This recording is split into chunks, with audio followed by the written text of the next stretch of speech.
Welcome to episode, I'm not going to say 3, I'm going to say 2.5 of the Great Blue Shark. Maybe it's 3.5, I'm not sure. I'm your host, Chris Hopfer, and today joining me is Matt Smith, enterprise sales leader at Medxoom. A little story about how Matt and I met. It was a couple years ago, back at a U-powered conference. And it was just a happen meeting. Got introduced while he was waiting in line to go to a steak dinner, and just the conversation took off. He knew some folks that I knew, and we had never really crossed paths. But I mean, as I visited with Matt, I could, it was apparent he was just real informative, real helpful, just a giving, generous guy, and that's where our relationship started. And from there, I have to thank Matt for a lot of good ideas, a lot of mentoring, coaching, and great to have you here today, Matt. I appreciate it, man. It's exciting. Last week we did this same show, and for some reason or another, I can tell you the reason.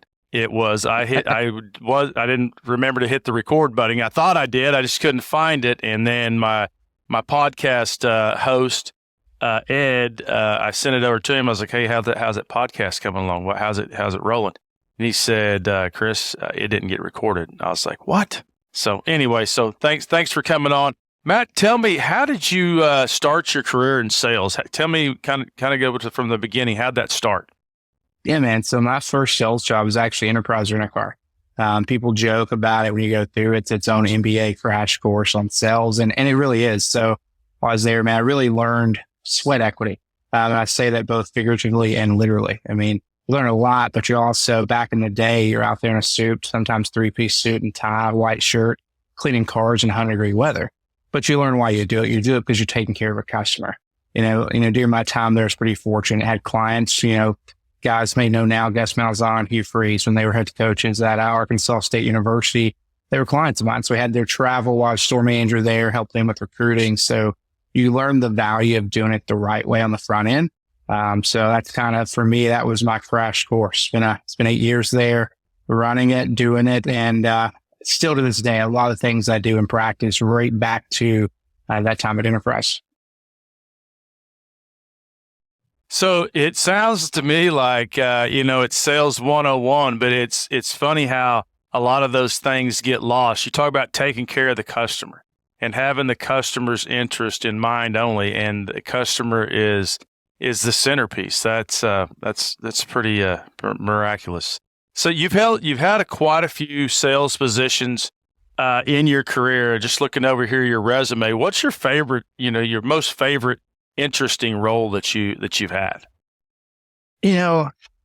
I don't know if it's like something on my resume or some things I've done. So just kind of helping folks out. So consulting people, helping them build a brand, build a business. But outside of that, honestly, probably enterprise was still the most favorite, just because of the relationships you build, the camaraderie. And for me, you're developing people. So it's a management training program. So you move up and you're helping that next crop do the same thing. So being able to mentor folks, help them grow and develop. And I mean, even to this day, I still get phone calls or references for folks that worked for me 12, 15 years ago. So really understanding kind of what they did, how they did it, and speaking to them. And for me, that's the value. It's not just about helping the client, it's helping the team grow. Some of the things I love about insurance too, because you can't do it all with one person. You got to put a team together. You got to develop folks and put them in the best chance to succeed. And again, it goes back to that foundation for enterprise. It's that sweat equity piece. So from a consulting versus selling, I've got a widget that I want to sell to you, and I want to do it because I think that it would be good for you. But also I want to do it because, there's probably going to be some money in it for me, and I'm going to earn some revenue. Versus consulting, you kind of get on the side of the buyer's table. And so now you represent his interests. So maybe what you were selling may not have been really what he needed, but from a consultant standpoint, it allows you to unbiasedly help somebody. And that's really, I think that's where you excel, because you just want to help. And that, I think that's what makes you such a special person. I mean, because you don't have to make anything off of it. You just want to help just because that's in your DNA. That's in your upbringing. And you hit the crucial word there, Chris. It's DNA. And that's the big difference between consulting and selling. Selling's trying to just figure out what's the buyer's profile to get wet ink on some paper so it can dry so you can get paid. Right or wrong, that's what you're doing. It's very transactional. But consulting, it's understanding the DNA of the buyer, not just the buyer profile. Whether it relates to, and I use an example, we'll go back to insurance, something you and I both work in. CFOs, end of the day, CFOs got a couple of paths. They may want to stay where they're at, but most of the time they're looking to move up. Moving up could be a CFO at a larger organization or a CEO. So understanding the DNA of where he's at today, where he wants to go tomorrow, and what drives that. Is that going to be driven by cost savings? It's going to be driven by revenue generation. So understanding those pieces then allows you to really deliver on the buyer profile to make something that matters for them and grow them long term. And from the revenue perspective, selfishly, you wind up making more. Because if you do it right on the front end, you understand the buyer and deliver for the buyer, not just the buyer profile. Because of that DNA alignment, they're clients for life. They're partners for life. So you will continue to have opportunities that will arise over and over, and then your network grows accordingly. So you start helping folks find new opportunities, other partnerships, and it just continues to balloon and blossom, which that's the key. Because again, if you do it right and you get that DNA of it and you put your DNA and their DNA together, you can really generate something that's long-term and sustainable. And that's what success is for me. Getting a short-term win does nobody any good. Yeah. Gotcha. So making of a great salesperson really starts with being interested and consultative about whoever you're meeting with. So if I'm going out to meet with a CFO of a of a large corporation, it's about what is challenging him to see if I have some connections that I can help connect the dots. Is that what you're saying? Absolutely. So let's say, do your due diligence, understand what does the company do? How do they operate? Have they had a good quarter? Have they had a bad year? What's the case? Because you may be selling an opportunity for them that may not even be on their radar today. But when you understand what is on their radar and can bring your solution to the table in a way that magnifies and gives them access to whether that's new funds, new workforce, whatever the case may be, it impacts it. So for example, insurance, right? Everyone thinks that's one of the largest costs outside of payroll or cost of goods sold. But at the same time, if you go in and save somebody 10% or you stop the bleeding on a cost increase, now they can buy that new factory. Now they can go out and bring on new workers. Maybe it's putting a benefit plan together that could be more expensive, but they have retention issues. And based on the specificity of what they do, it costs more money. When you start having a $40,000 to $80,000 turnover cost per employee, it's worth investing a little bit more year after year to grow and enhance to protect your workforce.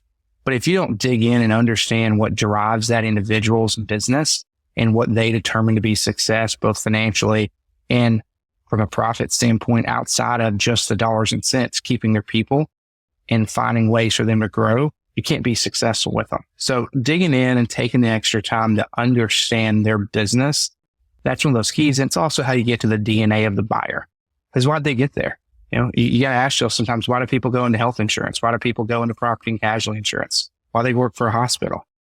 Understanding why they're there and what they're trying to accomplish, that's how you can find a way to help them be successful. And that's what true consultants do. Yeah. I think it's interesting you brought that up. A lot of folks, advisors, approach the health insurance and the benefit spectrum just from hey, I can save you money here. I can save you money. So you sound kind of like Geico instead of going in and saying, hey, tell me about your turnover cost. I mean, tell me about your employee morale. Tell me about your turnover. Where are you struggling at? Are you trying to recruit more people to grow? I just had a company up in northern Oklahoma that he said, if I had, our employee staff right now is about 40 or 50, and we could stand to hire another 30 people right now just to finish the work that we've got on the books, and it'd still take us 2 or 3 months. And I was like, well, how are you going to do that? And he said, well, we got to increase our benefits. We got to have something to offer, which kind of segues into Medxoom. Medxoom, tell me about what is Medxoom and how does it help give companies kind of an edge, if you will, in delivering something to their employees that, most people just take for granted? Yeah. So at its core, Medxoom's a host. So it's a white labeled unifying member experience platform. So that means is when you think about a health plan, you think about all the pieces that go into it, ID cards, claims, explanation of benefits, different vendors from telehealth to pharmacy to whatever the case may be for a plan.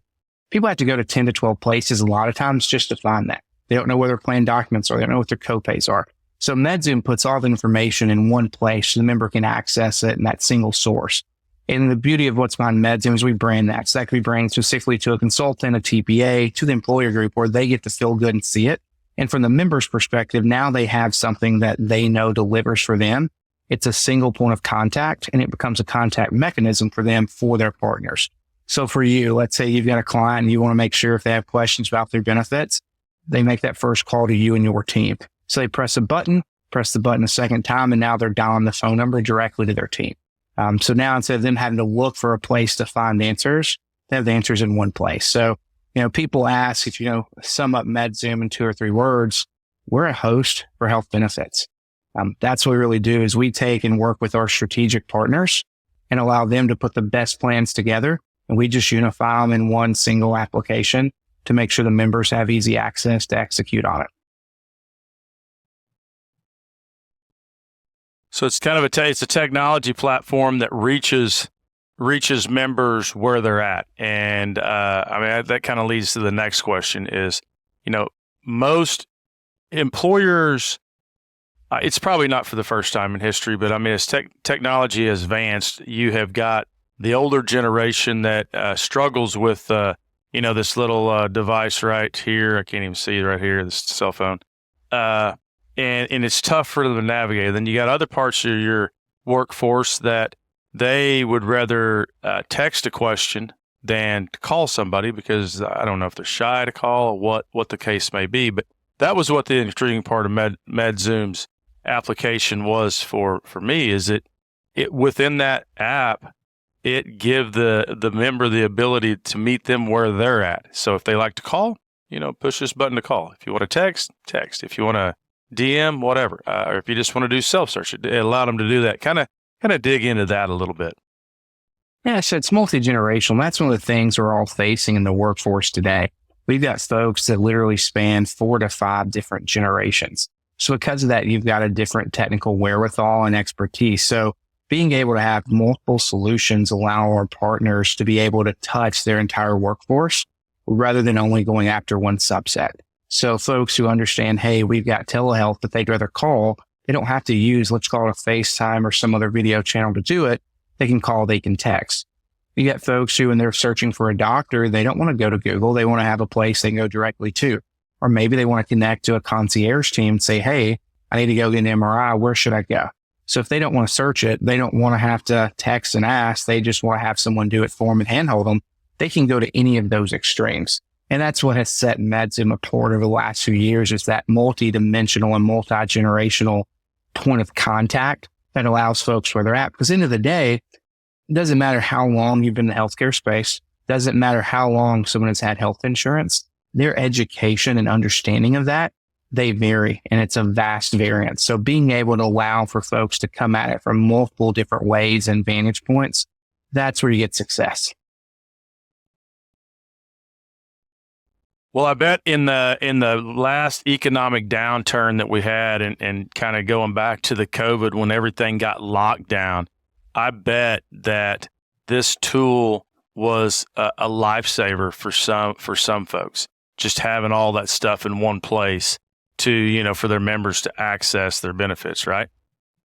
Oh, absolutely. And still now, you think there are folks that no longer that's a pandemic legally or from the government standpoint, but at the end of the day, it still comes up. There's other things that happen. People travel. And that's where I think COVID didn't just reshape things. It opened doors instead. So being able to use telehealth more frequently, being able to use things for on the road, connecting with your doctor, having concierge teams that can help guide you, and also made people think about their money. So whereas before you went to the big city hospital, get your MRI and all your tests, and now you find out, oh, by the way, it's cheaper to go 2 doors down. Well, why are we not going 2 doors down? We don't have the excess we had pre-COVID. And so now it's causing us to be better consumers too. So Medxoom allows that through the provider search feature to search and see, hey, we've got direct contracts in place, or we've got lower cost providers. Why aren't we taking advantage of that? So again, I think it goes back to COVID. It opened those doors because it made people think differently about how they transacted healthcare, just like everything else in their life. And as we've got out of that, because the economic piece, it hasn't returned to what it was prior to, people are still more aware. Cost conscious shoppers exist in healthcare now more than at any time in its history. That's great. That's great. Hey, and I think you and I had this conversation in the past. We can, me, you, the other advisors, consultants out there, the HR professionals, the CFOs, we can all build the perfect health plan. We can put all these fancy new tools into it. But at the end of the day, it kind of jogged my brain just a second ago when you talked about education. If we don't educate the members on how to utilize it, and I think that's where the rubber meets the road in all the plans that we've done. We've designed some really, really cool plans that had a lot of stuff. And the ones that we've had the most success in is it started with education, talking to the members, meeting them where they're at. Everybody's used to just doing what they've always done in the past. And if we come in with some things that give a lot of tools in their hand, you got to incentivize those members to start getting their buy-in on some of these things. And once they do, then the wheel's rolling downhill. And from what I've seen, getting education and consistent education, putting information in front of them is where most successful, that's where we see the most of the success happen. Yeah, I agree 100%. I think at the end of the day, it's about execution, right? As producers, consultants, you want execution of the plans. But before you can get to execution, it starts with two other E's. It's education and engagement. You can't get engagement without education. Understanding all those pieces come to it. So it goes back to just getting back to the basics. And just like with Medxoom being able to meet people where they're at, consultants, brokers, it's the same thing. Understanding the workforce, understanding what's out there, reinforcing the things that you're trying to build. And it goes back to, if you're doing it right, you're not just putting a 1-year plan together. You're building a 3 to 5 year plan for your employee groups, for your partners. And when you can build a multi-year plan, you can create multi-year engagement and multi-year education. And that's what yields the true execution. So meeting them where they're at, understanding it, teaching, growing, and it fosters engagement. And we can think back to ourselves or our kids in school. When we wanted to learn more, we were more engaged. That was related to a teacher or a subject. But the education came from the engagement. The engagement also grew from that education. The more we learned, the more we wanted to grow and learn more too. I think that's something we're missing a lot of times when we go in the marketplace. We're quick to sell a solution. We're quick to design something that we know worked for someone else, but we don't go back to the basics and get back to that true key, because the equation for execution can't happen without engagement and education. Well, and I mean, those little nuggets are learned from that initial conversation when you come in and approach the member as a consultant, because you're trying to find out, hey, what's going right? What's going wrong? Where are some of the areas that you're struggling in? What are some of the key initiatives that you're wanting to do, but you got some challenges to do it? Maybe it's money, maybe it's time, maybe it's labor, maybe it's just turnover. Who knows? But once you understand where they're at, then you can start building the playbook, the 1 year, the 3 year, the 5 year plan, and rolling all those things together. You're spot on. I mean, it goes back to, we've said the word DNA a couple of times today, but that's what it is. It's the DNA of the organization. And it's different, just like our DNA is different. But until you go in and ask the questions, do the due diligence and understand, you can't deliver. And that's the key. And that's what sets the good apart from the bad and the great even further apart from the good. Their ability to dig in, to understand that true DNA of the organization. I don't know if it's your headphone, your speakers, whatever, but I'm having a hard time hearing you. Yeah, let me take those out. We'll switch to the headset. Let me see. Okay. It'll let me hear. Mm-hmm. I can hear you fine right there. That's my internet. It was buffering. All right. Should be good now. All right. I think you're good. Well, hey, I know we're kind of up on a wall. You got a meeting coming up. Where can people find out more about you, Matt, and Medxoom? And if they got some interest in Medxoom, set up a demo. Where would they meet? Where could they find some stuff about you? Just search for LinkedIn. You can find me, Matthew Smith.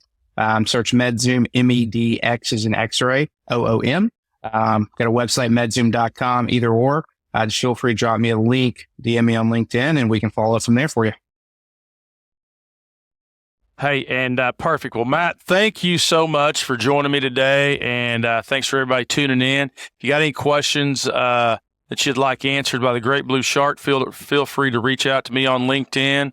I'm going to have a link in the description. If you like this episode, don't forget to subscribe, follow, leave us a 5-star review on Apple Podcasts, Spotify to help us get some more great sharks to come share their story and advice. Matt, thank you so much for doing this the second time. And I appreciate you. If anybody has any trouble finding Matt, hit me up. I'll make the connection. And Matt, thanks again and have a great Friday, my friend. Hey, thank you, Chris. Appreciate it.